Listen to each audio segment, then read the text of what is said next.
Okay Pragneshbhai, request accept. હા હા બોલો. બસ મજામાં પ્રજ્ઞેશભાઈ. હા ભાઈ, તમારા ગીત માટે હું ચાલુ લેક્ચરમાં બ્રેક આપીને આવ્યો છું.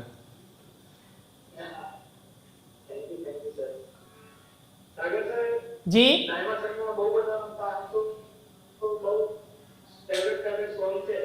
ઓકે ઓકે, તો ડાયમાસરના ફેવરેટ સોંગ, ડાયમાસરમાંથી એક સોંગ સંભળાવો તમને જે લાગે મસ્ત. જી જી ચાલો, હું સમજી ગયો.